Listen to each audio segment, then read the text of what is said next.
Amen. So ang isa pong napakaganda, sabihin mo, I will be. Because I am called, chosen, and faithful.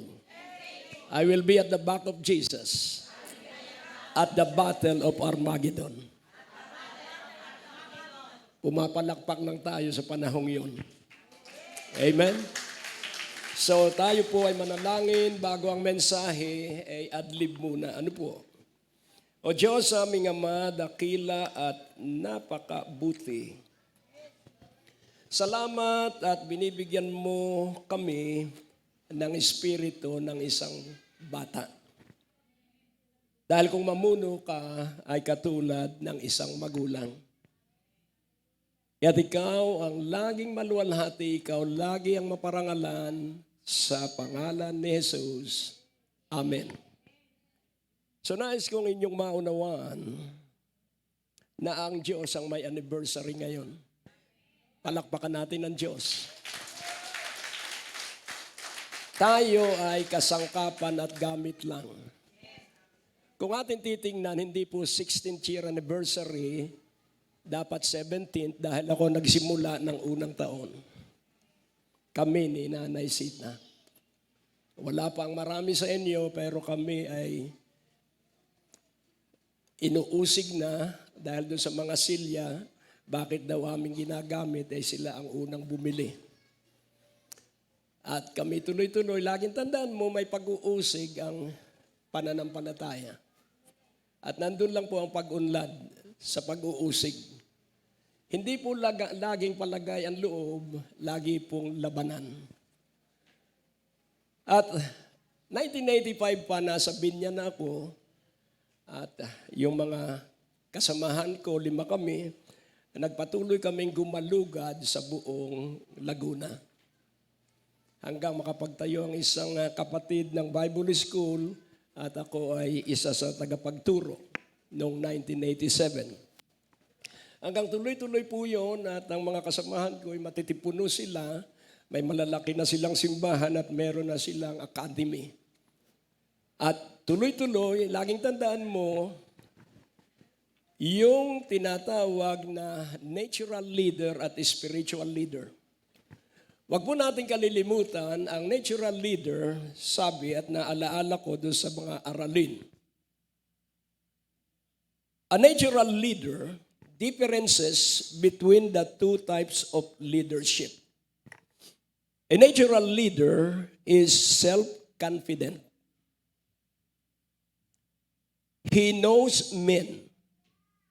He makes own decisions. Ambitious. Originates own methods. Enjoy commanding others. Motivated by self-interest. Independent. Gets power through personality. Cowboy driving the herd. An spiritual leader is somebody, number 1, confident in God. Number 2, knows God personally. Number 3, seek to find God's will. Number 4, self-sacrificing. Number 5, finds and follows God's methods. Number 6, servant of all. Number 7, motivated by love for God and man. Number 8, God's dependent. Number 9, empowered by the Holy Spirit. Number 10, shepherd leading the flocks. At habang ako ay nanunood nung ating pinanood kanina, naalala ko ako'y laging mag-isa. Kung ano ang sabihin ng Diyos, sinusunod ko. Lahat ng BND, Antipolo, Muntinlupa, Tandang Sora at Binyan, iniutos ng Diyos na aking gawin yon. At na buo ang isang simbahan ng Polo, Valenzuela.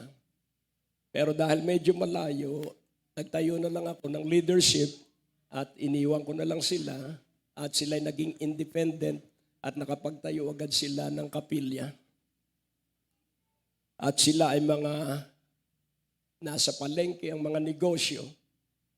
At ako'y tuloy-tuloy dahil inalok lang ako sa isang gawain sa Meralco Theater. Ang sabi nung sa taga Polo, Brother Greg, baka gusto mong magsimula ng simbahan sa Polo. Hindi po madali ang Polo dahil pag umulan po ay ang tubig ay hanggang baywang. Pero gayon man, sinimulan ko ang gawain. Laging tandaan mo po, ang paglilingkod sa Diyos, hindi mo titingnan ang iyong sarili. Dahil pag ikaw ay makasarili, at yun yung mensahe mamaya, makalaya ka sa sarili mo. Dahil hanggat ikaw ay merong guilt trip, hanggang sinisisi mo ang sarili mo, hindi ka palaya ng lubusan. At ang Antipolo, paghakbang lang po yan. Matapang kang hahakbang. Kumuha agad ako ng 2 apartment at doon ko ginawa ang gawain. For ilang taon yon. At nagkakapera, pag humakbang ka sa pananalig, nagkakapera. Huwag kang titingin sa pera, sumunod ka sa Diyos at magkakapera. Amen po ba? Kaya nga ako'y natutuwa, sabi ni Pastor Jonathan, Daddy, inaalok tayo ng 2 television station, mag-program daw tayo sa kanilang himpilan. Bakit kaya? Ano kaya ang nakita? At laging tandaan mo, ito ay oras na natin. Amen? So lahat ng ibinigay ng Diyos sa biyaya ng Diyos, huwag na kayong aalis. Titiyakin ko sa inyo na sama-sama tayo sa rapture. Amen? Amen? Kaya nga po ating unawaing mabuti. So naitayo ang Antipolo at ako ang nagsimula doon hanggang sa mga ilog. Dahil mga squatter area yung aming ginalugad, hanggang ang isang mayamang pamilya ay inalo kami doon sa kanilang bahay. At umunlad ang gawain sa Antipolo, mga bata pa ang aming mga anak. At nangako bago mamatay yung may-ari dahil napakalawak ng kanyang property sa Antipolo, na idodonate yung aming pinagdarausan ng gawain. Namatay, nakalimutan ng mga anak yung pangako. Kaya balik kami sa maliit na lugar. Pero napagod po ba ako? Hindi. Gawain niya ng Diyos, hindi ko naman gawain. At nagpatuloy ang Antipolo hanggang ngayon, napakaraming mga umunlad at nakapangibang bansa. At gayon din ang Tandang Sora, tuloy-tuloy na yun po ay aking inasikaso. Ang nais kong makita ninyo, hindi ako kundi ang banal na Espiritu. Huwag po ninyong titignan ako, akin lamang. Kaya nga po yung spiritual leaders, yung qualification ng spiritual leader, ay yun pong umaasa ka lang ay sa Diyos. Kailangang umaasa ka lang ay sa Diyos dahil pag hindi ka umasa sa Diyos, mapapagod ka. Mawawala ka sa susunod na linggo dahil abala ka. Pero pag umasa ka sa Diyos, ikaw po ay laging magiging payapa. The paradoxes of life is this: to enjoy freedom and to enjoy victory after victory and to live in the true life. What is the paradox? You can enjoy freedom when you serve the Lord. Magkakaroon ka ng kalayaan kapag ikay naglilingkod sa Panginoon.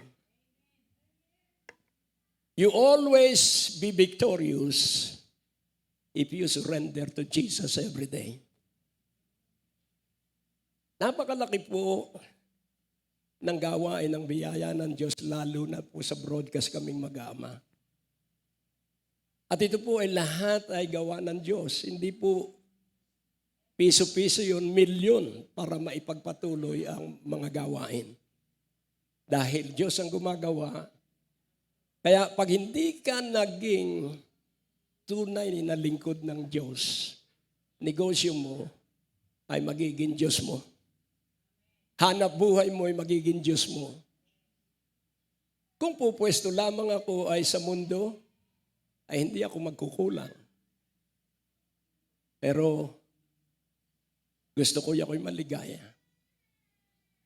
The key to prosperity is loving Jesus. Ang susi sa masaganang buhay ay ibigin ang Panginoong Jesus. Ang Prayer Mountain, nagsimula yan 1990, puro kagubatan yan. At ang sabi ng nanay ko, sabi ng missionary from East Germany, malaki ang gamit ng Diyos sa lupa ninyo. Ito, huwag ninyong ibebenta. At totoo, nangyari po yun. At ako'y mag-isa na itinaguyod ko yung Prayer Mountain. Laging tandaan mo po, kapag hindi ka nakapagtiyaga at nakapagtiis, hindi ka magkakaroon ng milyon. Hindi ka titingin sa milyon, titingin ka ay sa Diyos. At hindi biro ang Prayer Mountain, multi-million. Ang nagamit sa development, yung swimming pool, pagagandahin uli natin, may diving board po yun. At yun po yung ating muling pagagandahin. Upang marami ang mga, dahil tinawag tayo to intercede and reign with Jesus. Kaya kailangan mag-alab ang bawat isa at desisyon yan. Maglingkod ka sa Diyos and you will be experiencing freedom day after day. Hanggat hindi ka naglilingkod sa Panginoon because we were all created to worship and serve God. Ulitin kong muli, linikha tayo ng Diyos para sambahin at paglingkuran ang Diyos. At ako'y naniniwala, pag ikaw ay magpapasya ngayon na talagang paglingkuran ng Diyos ng buong puso, wala pong magiging imposible. Kaya inyong kilanling mabuti, ang pangalang Hesus Kristo ay dalawang pangalan. Ang Old and New Testament, para maging banal ang tao, ay sa pagsunod sa batas. Sa New Testament, para maging banal ang tao, ay sa pagsampalataya kay Jesus. Kaya dito makikita po natin, magiging kang mababa pag totoong ikay sumasampalataya sa Panginoong Jesus. Humility will be the outflow of surrendered and dependent life on Jesus. Yun po yung magiging bunga ng nakasukong buhay sa Panginoong Hesus Kristo. At ikaw po'y magiging matapang pag ikay puspos ng banal na Espiritu. Dahil doon sa polo, naalaala ko, may isa kaming nahayo doon na multimilyonaryo. Napakalaki ng bahay.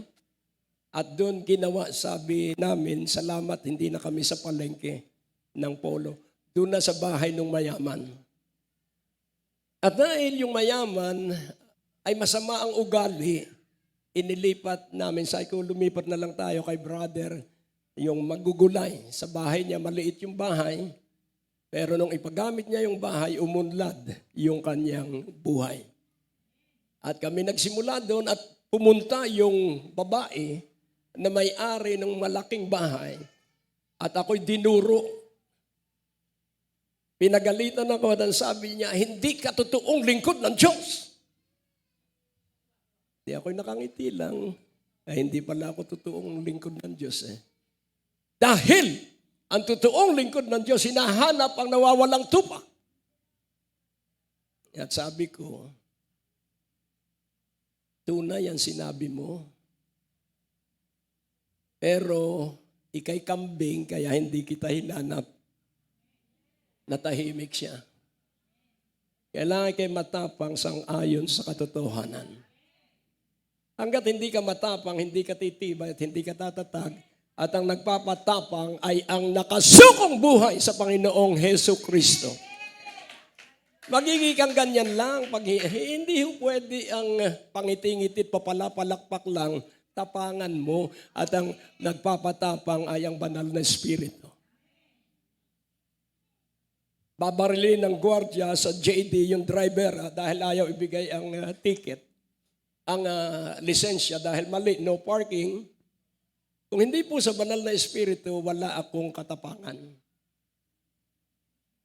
At hawak na niya ang revolver at sumisigaw na yung gwardiya na nanggagalaiti.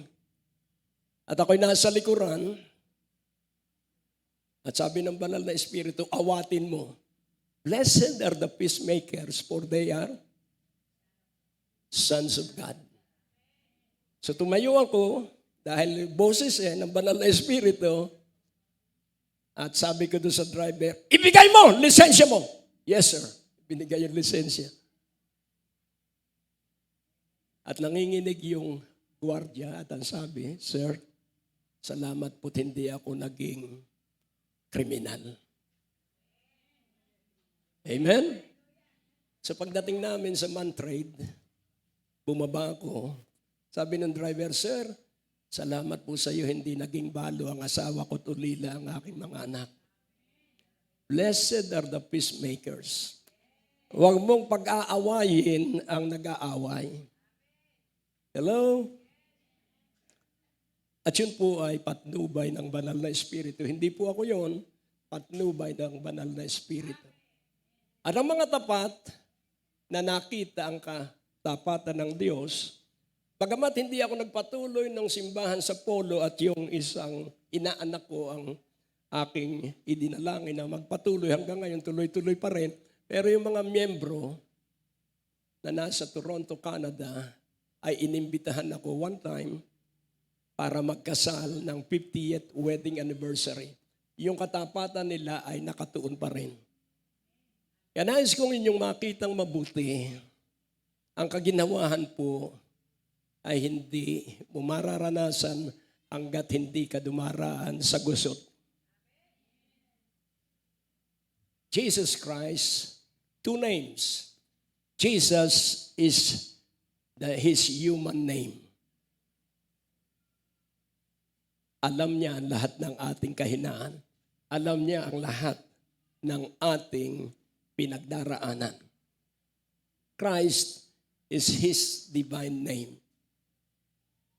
He can supply every need, whatever it is, because he is divine.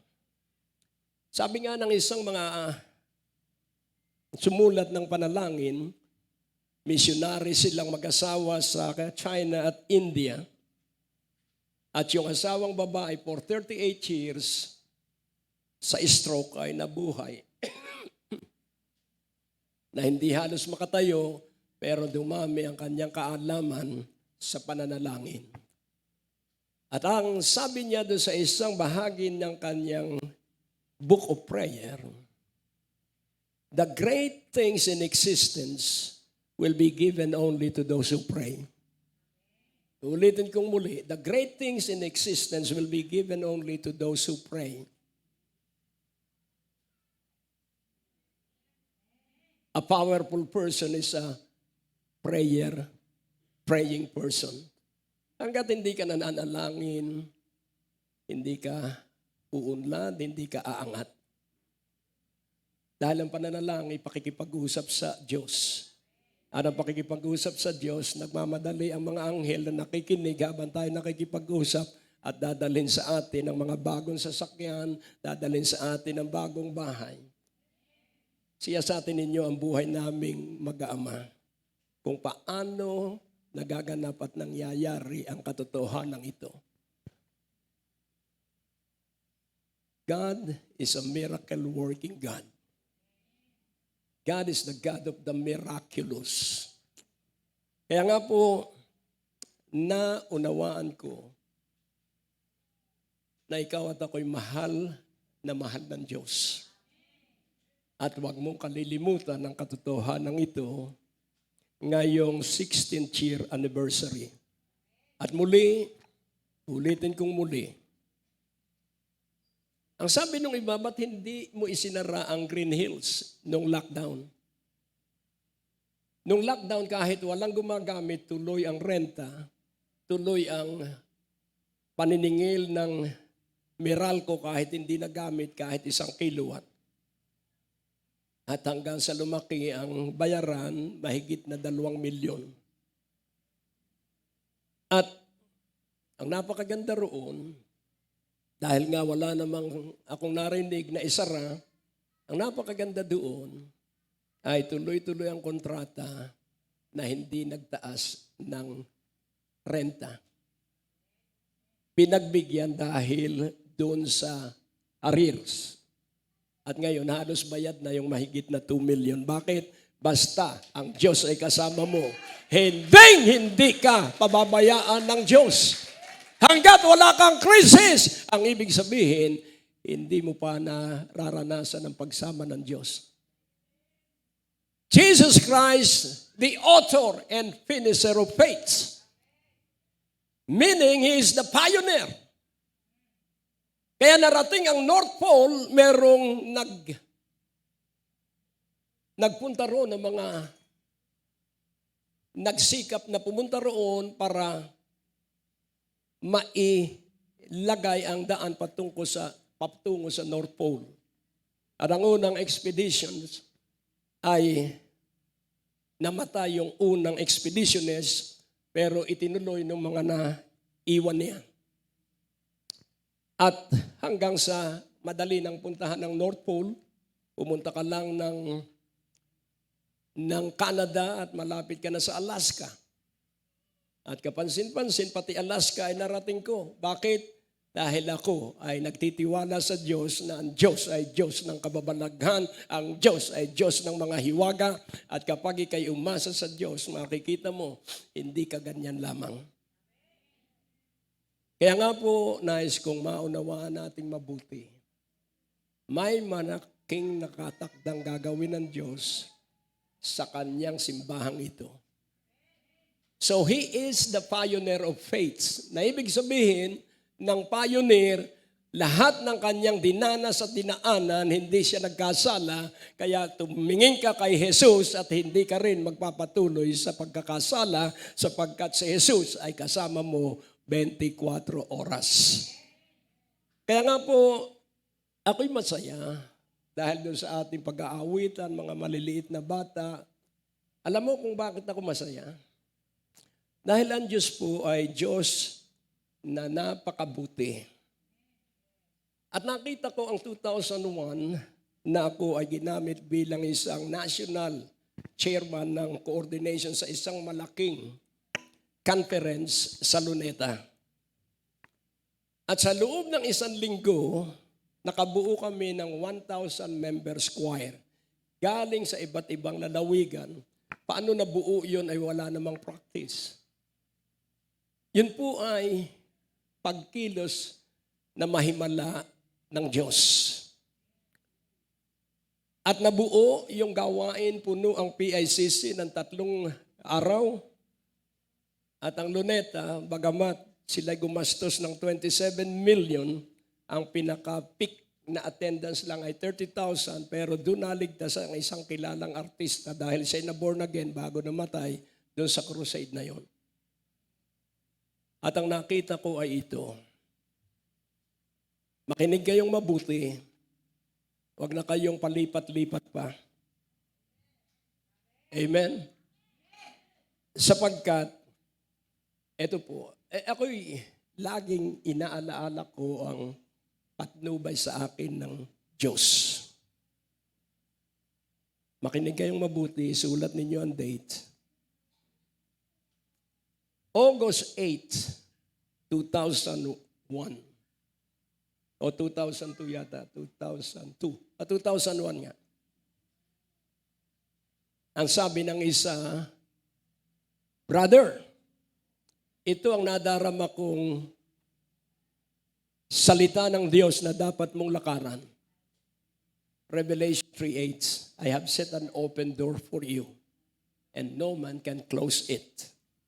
Tuloy-tuloy po, from 2001 after nung crusade, tayo ay laging nasa 521 nights of revival, lagi pong puno yun, yung Green Hills. 40 nights, twice 40 nights revival, punong-puno po yun, napakaraming himalang ginawa ng Diyos sa maraming buhay. And then ang last revival doon ay 80 nights. Kaya mo po kayang gawin yon? Ikaw lang ang nangangaral araw-araw. Banal na Espiritu po ang manggagawa. Kaya kung napapagod ka na, makinig ka mamaya ng mensahe at iyong isulat, huwag kang tagapakinig lang. Kailangan makita mo, because Jesus is your Lord. Ano po ba ang Lord?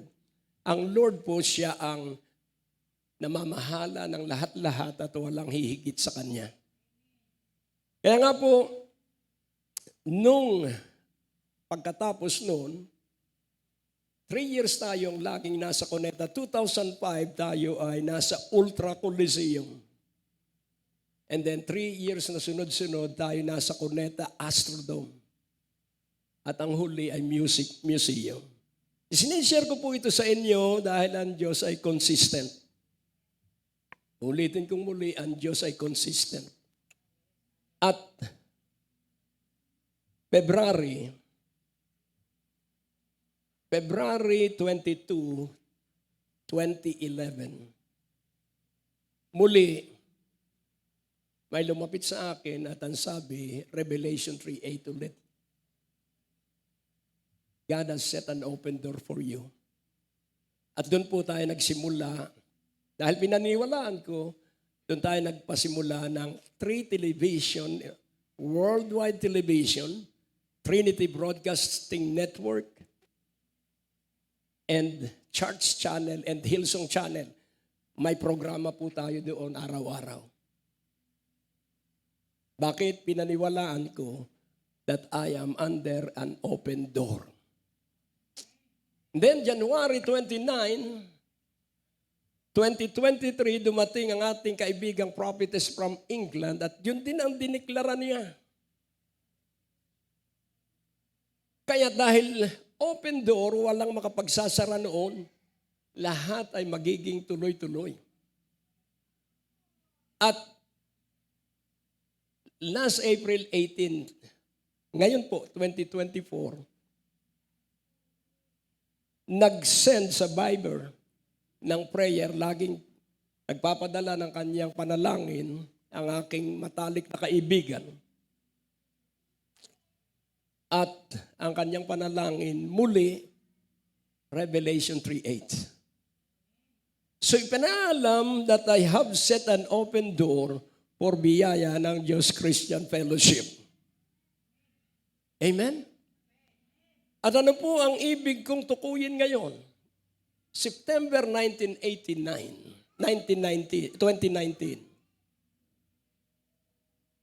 ang propesya na binitiwan sa akin that God will use this church to big Coliseum, in big Coliseum. Hello? Kaya nga habang nakaupo ako roon, by July, nasa sinihan tayo. Sa ayaw at ibig ninyo, uumpisahan ko yung sinihan. Amen? O kung ayaw ninyo, bubuksan ko yon para tayo makapag-arena by December. Amen? Basta nadama mo ang kalooban ng Diyos, sundin mo dahil pag hindi mo sinunod, hindi na magsasalita sa iyo ang banal na Espiritu. Amen? Ako po ay nakapagpapatuloy dahil sa patnubay ng banal na Espiritu. Ang pananalig po ay matapang hindi ka nakatingin sa kamag-anak mo, sa mga mahal mo sa buhay. Laging tandaan mo, nakatingin ka lang ay sa Panginoon. Kaya sabi noon, ang walang pera, tumakbo sa harapan, ang sabi ng isang bishop. At tayo pupunta ng Canada. At dahil ako ay walang pamasahe, takbo agad ako sa harapan at ako'y sumubsob. At idinalangin kami, in 1 week's time, approve ang visa namin papuntang Canada, mga walang pera. At dahil walang pera, paano nga naman kami magkakatikit? At sa isang fellowship, ang sabi, papunta ka pala ng Canada, Brother Greg, oo nga. May ticket ka na ba? Wala pa. O sige, ito, pay when able, dahil ako'y may agency. Hello? Paano ko naranasan ang himala? Sumunod ako nung ako'y walang-wala. Pag hindi ka sumunod sa Diyos nung ika'y walang-wala, hindi ka magkakaroon ng magkakaroon. Amen, ng hustuhan. Kaya tapangan mo na, sabihin mo sa iyong sarili, matapang na ako ngayon. Maglilingkod na ako sa Diyos. Huwag mong asikasuhin yung mga hanap buhay mo. Bayaan mo ang Diyos ang magpatuloy na mag-asikaso ng hanap buhay na yan. Ika'y iaangat ng Diyos. Ang nag-aangat po'y Diyos, hindi ang ating sarili. Kaya nga, laging hamon ko, siyasatin ninyo ang buhay namin. At makikita ninyo na ang aming sinasabi ay katotohanan. At si Pablo rin ay nagwika. Alam niyo ba na ang Ephesians, Colossians, Philemon, at Philippians, isinulat ni Pablo yun nung siya nakakulong sa Roma. At makikita natin, mamaya didikdikin ko yung dalawang napakahalagang katotohanan kung bakit si Pablo ay nagtapos na hindi natakot sa kamatayan. Kailangang ikaw ay magpatuloy na walang kinatatakutan ng Diyos at laging ikaw ay sasamahan ng Diyos.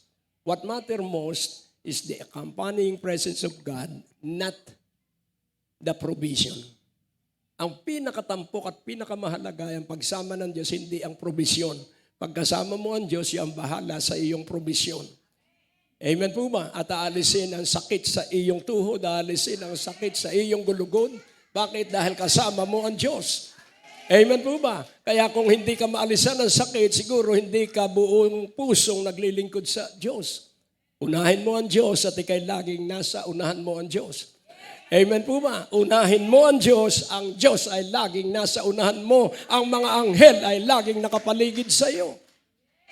Kaya July, sisimulan natin yung sinihan. Ulitin kong muli, kung ayaw ninyo, ako. Dahil yun ang gagawin natin doon every Friday. Magkakaroon tayo ng gawain doon. Amen. What the world need today is revival. As the time go closer, revival is needed most. Kaya nga po, yung unawaing mabuti, sabihin mo sa iyong katabi, mag-alab na tayo. Hello? Alab mo na. Dahil pag hindi ka maalab, hindi ka maglalagablab. Nakukuha niyo po, nagsisimula yan ay sa maliit na tumpok ng kahoy, nagliliyab yan kapag nag-aapoy. Kagabi, halos wala akong boses. At sabi ko sa aking asawa, pray mo nga ako, ilayhan mo nga ako. Pagkalayhan, bumalik yung boses ko. Kaya kailangan nagpapalayhan ka sa asawa mo. Amen? Kaya dito, kailangan sa bahay mo pa lamang, may himala na ang Diyos. Arang sabi ko, Panginoon, lagi akong balot ng jacket na makapal at pajama at medyas dahil hindi ako makapanalangin ng tuloy-tuloy. May lamok. Isa lang yung lamok. Lagi akong kinakagat. Sabi ko isang araw, Panginoon, di po ba sagupat ka pananalangin? Palagay ko marami pong lamok doon. Ba't nakapag-nanalangin ka? Kaya sinimulan ko na maniwalang walang lamok sa bahay. Ang paniniwala mo ang isasagawa ng Diyos. Kaya mula nung maniwala akong walang lamok, siguro sa kapitbahay na pumunta. Nakukuha niyo po. Alam mo, ako'y maligaya sa inyo dahil tayo'y magkakasama. Sabihin mo, ika'y buhay, kaya kasama ka. So ito na po ang mensahe. Unity. Hindi po kalakalahati, kailangang buo. Unity of the Spirit and of faiths. Anong gagawin ng banal na Espiritu kung wala kang pananalig? So tayo po ay manalangin, O Diyos aming Ama, kay buti mo. At katulad ng isang bata, ako'y laging lumalapit sa iyo at nawa ang lahat ng mga kapatirang katulad ng bata ay laging lalapit sa iyo. Sa pangalan ni Jesus at ang bawat isa ay nagsabi ng Amen. Ang sabi ng Biblia, Stephen, full of faith and full of the Spirit, declare the gospel. Puno ng pananalig at puno ng banal na Espiritu, ipinahayag ni Esteban ang mabuting balita at siya'y pinatay dahil sa tapang niyang mangaral ng mabuting balita. At nung siya ay binabato, ang sabi niya, Ama ko, patawarin mo sila sapagkat hindi nila nalalaman ang kanilang ginagawa. Inibig pa rin niya yung mga pumapatay sa kanya. At bakit niya inibig? Because remember this, His internal nature is the nature of Jesus Christ who always loved. At nais kong makita mong mabuti, bawat isa sa atin ay merong nakatakdang gagawin. Huwag mo pong kalilimutan yan. Ang isang organisasyon, kailangang ayos po ang pamunuan. Kailangang ayos po ang namumuno, CEO. Kailangang marunong ang mga administrator. Ang administrator ay nag-aasikaso ng lahat ng pangangailangan ng kumpanya. Kailangan po na maayos lahat yon. Yung personal manager, ang kanyang inaatupag ay yung mga empleyado at kailangan yung mga empleyado ay makaabot dun sa height ng efficiency. At yun ay depende sa personal manager. Kaya nga po, ang ating katawan, naalala ko, ang isang kamanggagawa, tuwing tatayo sa pulpito, ay sandali lang magsi-CR muna. At babalik uli at mangangaral uli. At ang sabi ko, Panginoon, ikaw po ang may control ng aking katawan.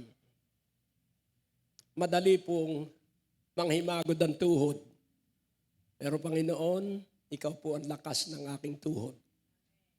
Marami ang dumadalo, hindi makatagal na nakatayo. Gusto'y nakaupo.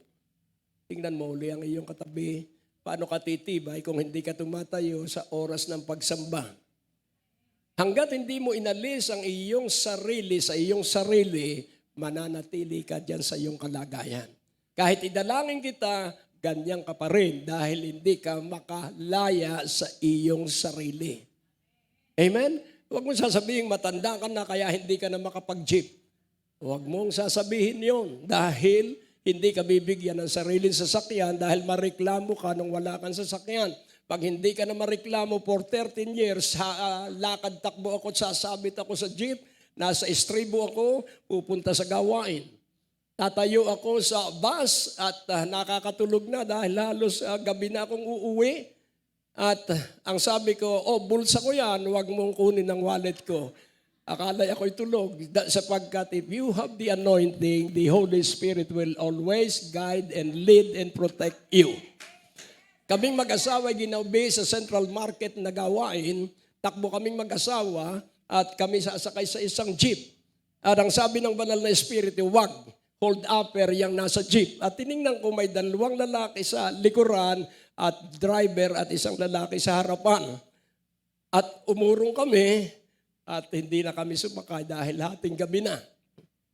Nagmumura yung apat dahil walang na-hold up. Hindi, totoo po ito. Hinahamon ko kayo, if you desire freedom, serve God! If you desire victory, surrender your life.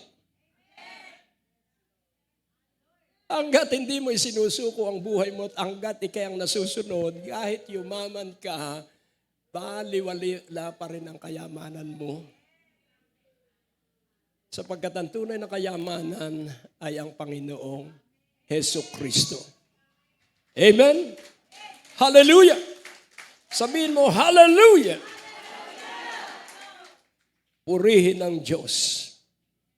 So una, nais kong ipaunawa sa inyo, salamat sa aming anak na si Pastor Kenneth dahil siya ay nakapagtapos sa kanyang takbuhin. At kung hindi siya lingkod ng Diyos, hindi tayo magkakasama ngayon. Kaya nais kong ating makita, salamat naman kay Pastor Kenneth, na naging tapat. Alam niyo ba na since 2014 ay dinadala na niya yung kanyang pakiramdam na yun, umabot hanggang 2021. Walang nakakaalam, kahit ako hindi ko alam, siya ay nagpatuloy na naglilingkod sa Diyos.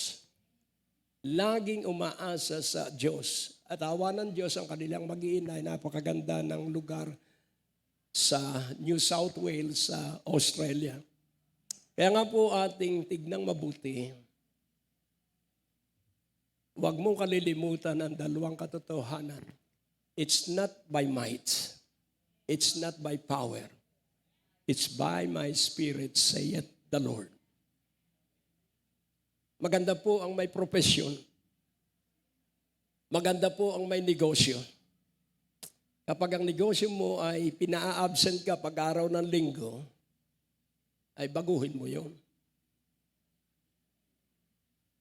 Dahil hindi ka magiging maligaya sa negosyo mo kung hindi ka maligaya kung araw ng linggo. Hindi po ako nasisindak sa yaman ng mga negosyante dahil mga milyonaryo ang unang tinuruan ko nung ako'y magsimula sa Catholic Charismatic. Mga milyonaryo po, nandun ako sa malalaking bahay. Pero hindi po ako tumingin sa kanilang yaman o influensya, mga pinuno sa pamahalaan. Hindi po ako tumingin doon. Ako'y nakatingin sa Diyos na nag-utos na gawin ang gawain. Kaya nais kong inyong maunawa ang mabuti. Ang tatayo nating patuloy, Galatians 3:3. Ano po ang sabi ng Galatians 3:3? At ang sabi po doon ni Pablo, are you so foolish? Having begun in the Spirit, are you now made perfect by the flesh? Kayo ba'y napakahangal? Nagsimula kayo sa Espiritu, kayo ba ay nagiging sakdal dahil sa inyong laman? Napakatindi po ng pagtutuwid ni Pablo. Ano po ang sabi? Huwag kang magtiwala sa katalinuhan mo. Magtiwala tayo sa karunungan ng Diyos.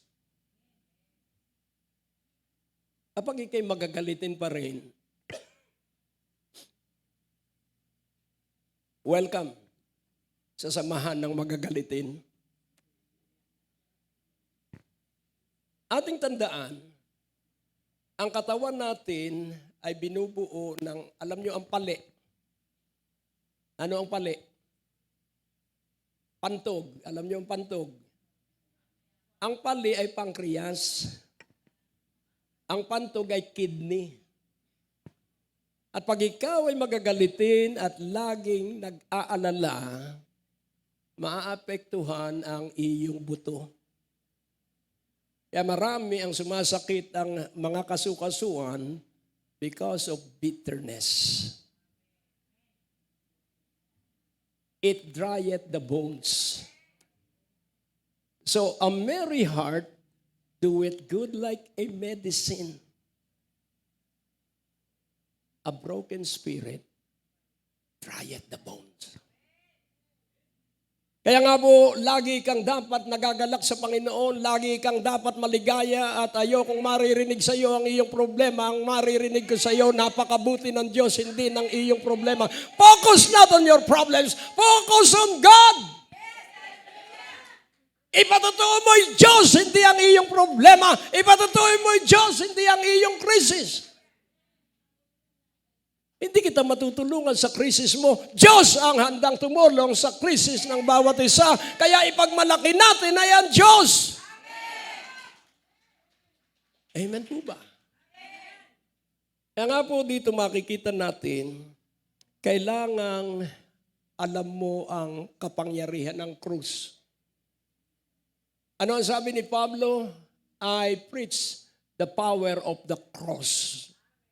Every drop of the blood of Jesus Christ will help us to be always in victory. Hanggat ikay malungkutin hanggang ngayon, you don't know the power of the cross. If you follow me, pick up your own cross. And what is that cross? I am crucified with Christ. It is no longer I that live, but Jesus liveth in me, and the life that I now live in the flesh, I live by the power of God who loved me.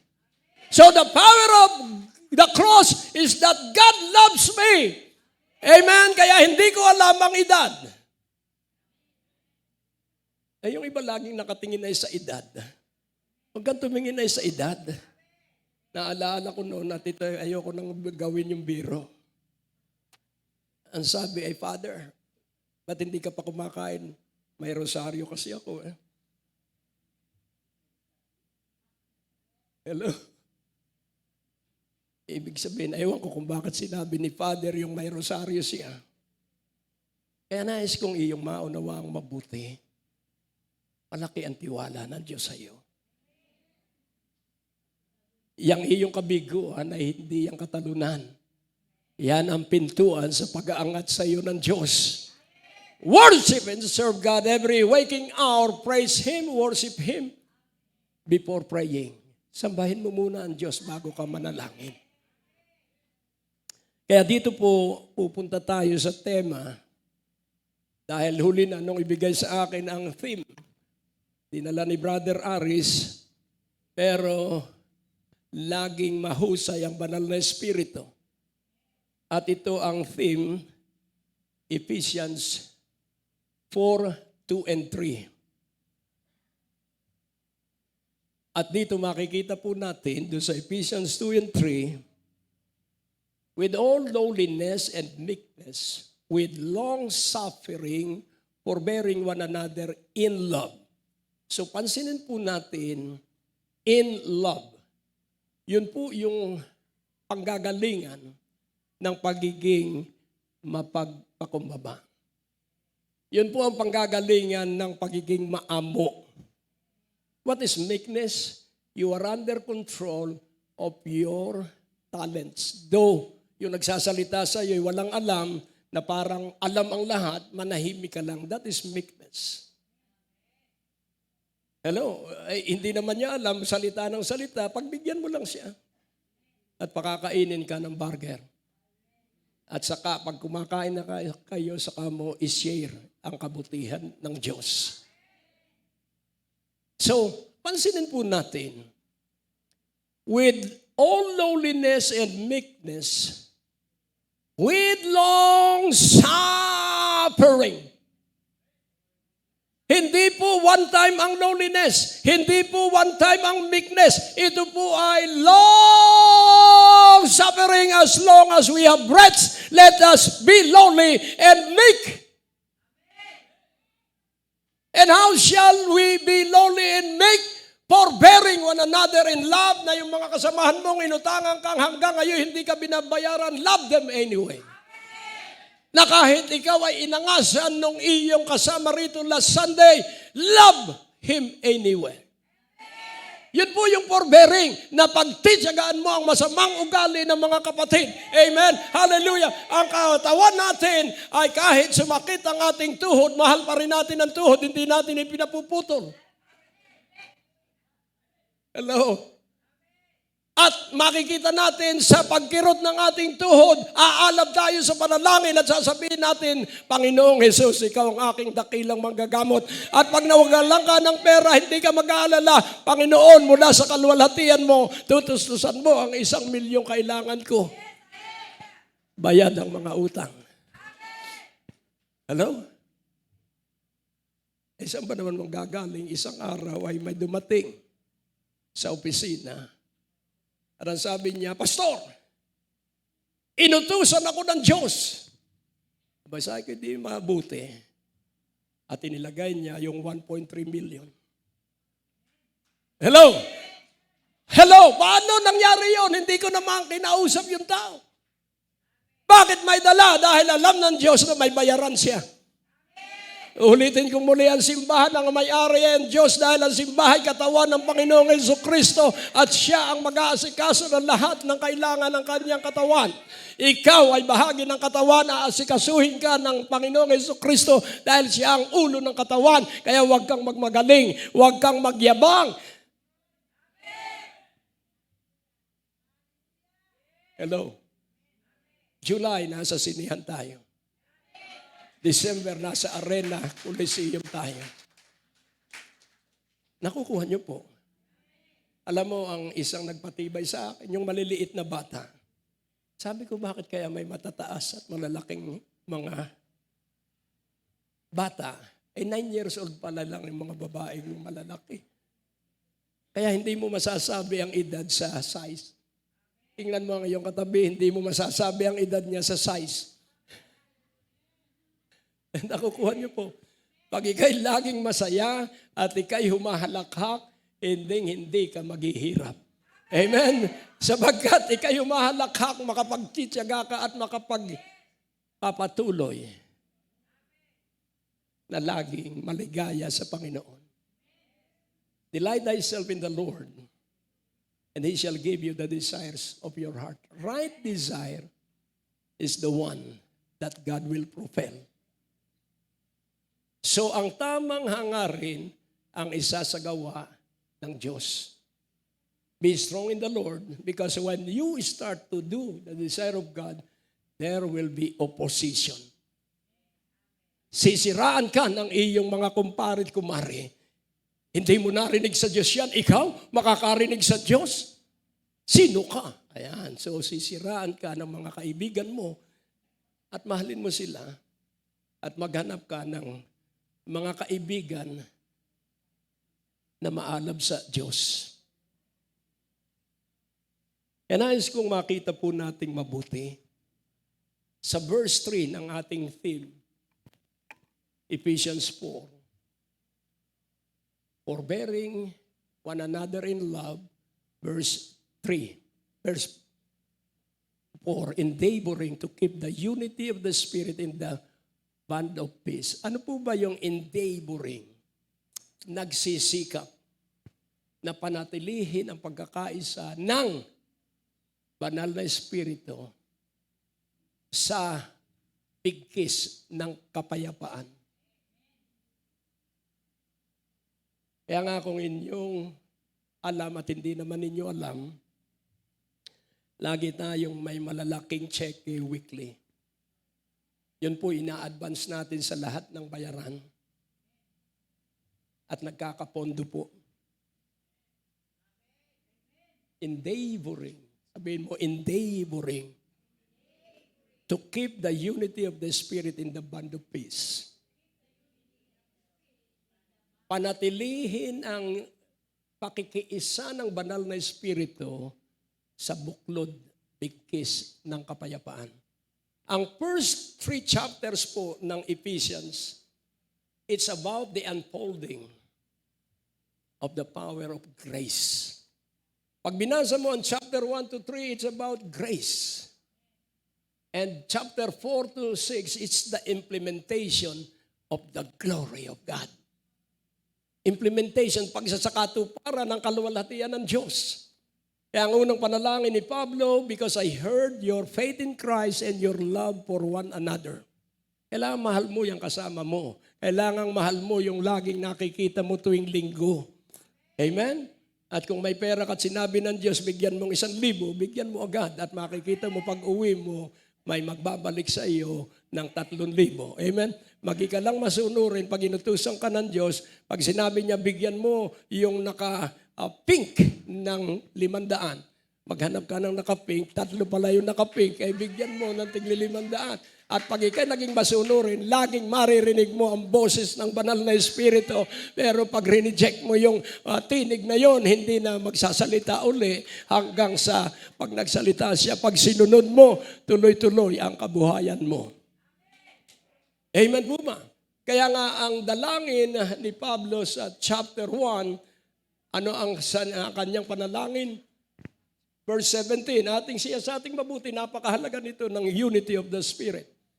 At ang sabi po doon sa 1:17 ng Ephesians, this I say therefore and testify in the Lord that you henceforth walk not as other Gentiles walk in the vanity of their mind. Ano po ang ibig sabihin? Huwag na kayong lumakad pa o mabuhay sangayon sa walang kabuluhang isipan. So baliwala po yung katalinuhan natin. Ang higit na mahalaga ay ang karunungan ng Panginoong Hesukristo. Kaya nga po ang ating pagdaan at pagtitipon at pagsasama-sama iisang layunin sa 3:19. Ano po ang layunin ng ating pagtitipon? At ang sabi po dun sa 3:19, Ephesians 3:19, sabay-sabay basahin po natin. And to know the love of Christ, which passeth knowledge, that you might be filled with all the fullness of God. How shall you be filled with the fullness of God? By knowing the love of Christ. And what is the love of Christ? Ikaw at ako'y pinalaya sa kasalanan. What is the love of Christ? Ikaw at ako'y sususugan at aayudahan sa araw-araw nating buhay. What is the love of Christ? He will fight for you. Amen. What is the love of Christ? He will defend you day after day. What is the love of Christ? Aalisin ang lagnat mo. What is the love of Christ? Aalisin ang mga kung ano-anong nagpapahirap sa iyo. At pag ikay may karanasan sa pag-ibig ni Kristo, wala nang makaharang sa iyo.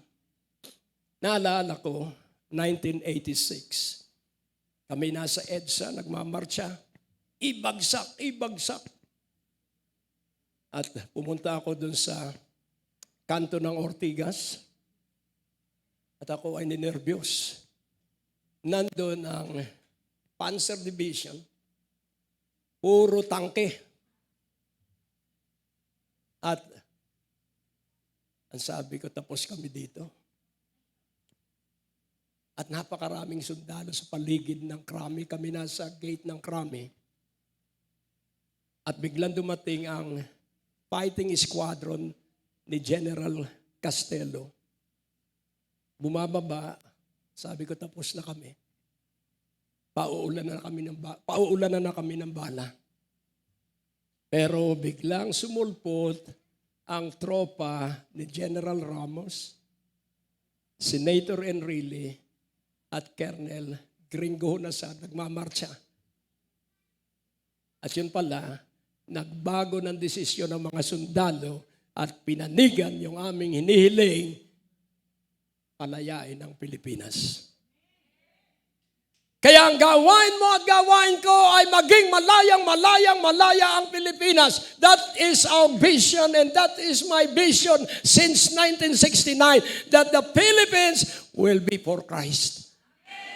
Kaya ako ay nagpapatuloy dahil sa pangarap ko, hindi ako magtatapos na hindi ko nakitang ang Pilipinas ay sumasamba sa Diyos. Kaya sabi ni General Douglas MacArthur sa State of the Senate ng Amerika, how shall we stop communism? Give me a battalion of Filipino soldiers and we will stop communism.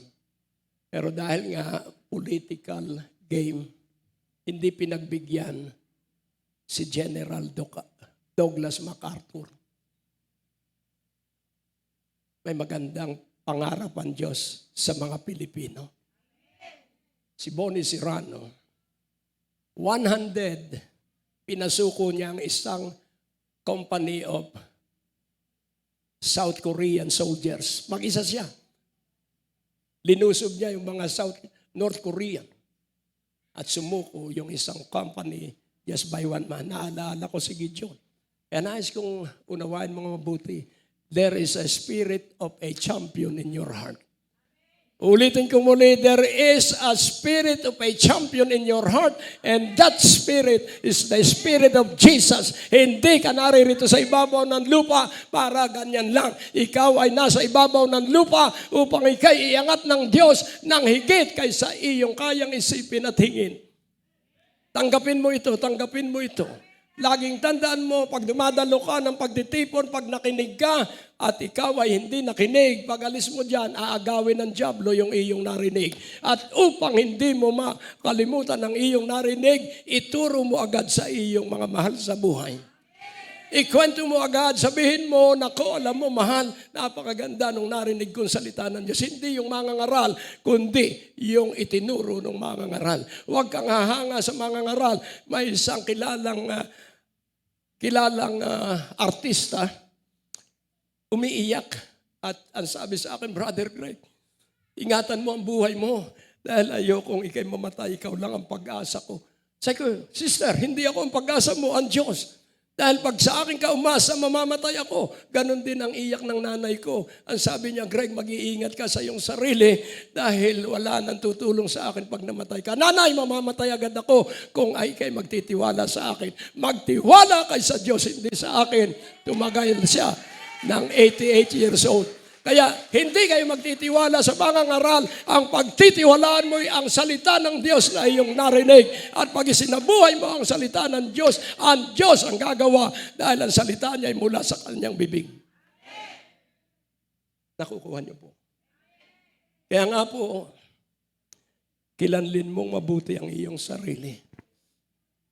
At sa verse 14, unity of the Spirit. Ano po ang sabi? Unity of faith. Hallelujah. That we henceforth be no more children, tossed to and fro, and carried about with every wind of doctrine, by the sleight of men and cunning craftiness, whereby they lie in wait to deceive. So wag po tayong padaraya at ano sabi ng verse 15? But speaking the truth in love may grow up into Him in all things, which is the head, even Christ. And then verse 16. From whom the whole body fitly joined together and compacted by that which every joint supplieth according to the effectual working in the measure of every part, make it increase of the body unto the edifying of itself in love. And nais kong ating makitang mabuti na ikaw at ako ay iniibig ng Diyos at huwag mo pong kalilimutan niya na ikaw at ako'y mahal ng Diyos. Sabihin mo, ako'y mahal ng Diyos. So huwag kang padaraya. At ang sabi sa verse 13, ano po ang sabi roon? Till we all come in the unity of the faith and of the knowledge of the Son of God unto a perfect man, unto the measure of the stature of the fullness of Christ. Kailangan ang ugali natin ay ang ugali ng Panginoong Jesucristo. To be like Jesus, pray like Jesus. To be like Jesus, live like Jesus. At makikita mo na magaganap ang mga hindi mo sukat, akalain at hindi mo inaasahan. 4 na bagay ang iiwan ko ngayong anibersaryo sa bawat isa. Our object of faith is the cross. Ang ating pinagtutuunan ng ating pananalig ay ang krus. Know the power of the cross. Know the power of the shed blood of Jesus on that cross. At laging tandaan mo na ikaw at ako ay hinugasan ng dugo ng Panginoong Jesucristo. The power of the cross is that He liberated us from guilt. Ano ang dulot ng kasalanan? Laging naaalaala mo yung nagawa mong kasalanan. Laging ikaw ay nanghihinayang. Laging ikaw ay nagsasalita kung hindi ko sana ginawa. That is guilt. So guilt is the effect of sin. But believe that you are forgiven. Paniwalaan mong pinatawad ka sa lahat ng iyong kasalanan at kung magkasala, humingi agad ng tawad. So the power of the cross is in the blood of Jesus. There is always forgiveness and His love continues forever. At makikita mo po na siya ang Panginoon ng mga Panginoon. All power is given to Him. At yun po, our object of faith is the cross. So know the power of the blood of Jesus on that cross shed for each one of us. Then thirdly, know Him as Lord of Lords. And know Him as the author and finisher of faith. Yung lahat ng pinagdaraanan natin, dumaan doon ng Panginoong Jesus. Nagtagumpay siya, kaya ikaw at ako'y higit pa sa mananagumpay. Amen? Kaya ang challenge sa ating 60th year anniversary as one body, let each one of us function healthily, spiritually, soully, physically, emotionally, and financial progress, financial prosperity will be flowing in and through your life. O Diyos aming Ama, dakila't napakabuti. It's only in the unity of the Spirit that our faiths will be mightily empowered. So bless everyone with this combination of these wonderful truths. The Holy Spirit and our faiths of which we were gifted. Regalo mo ang pananalig.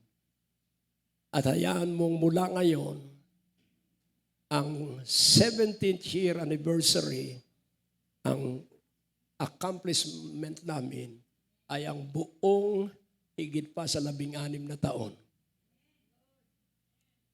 Narinig nawa ito ng bawat isa.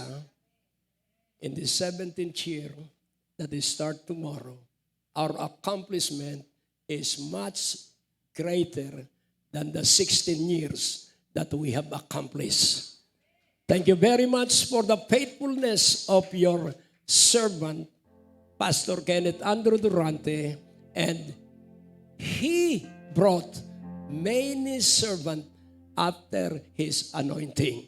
So bless everyone that is continuing in this your body. In Jesus Christ, let everyone be blessed mightily, overflowingly, and let them see always in their vision a great and mighty work of God for a secured and assured future.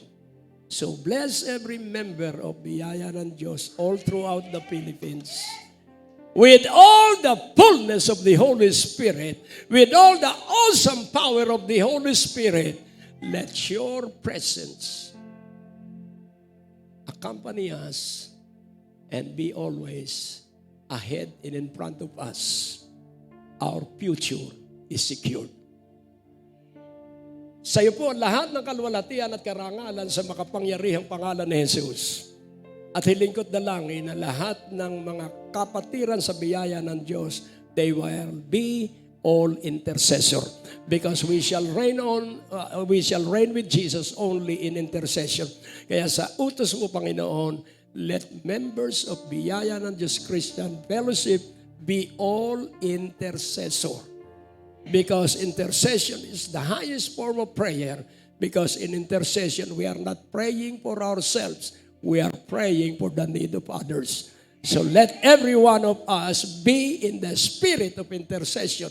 As we pray for the need of others, you will supply our personal need. In Jesus Christ's name, and everyone shout, Amen and Amen.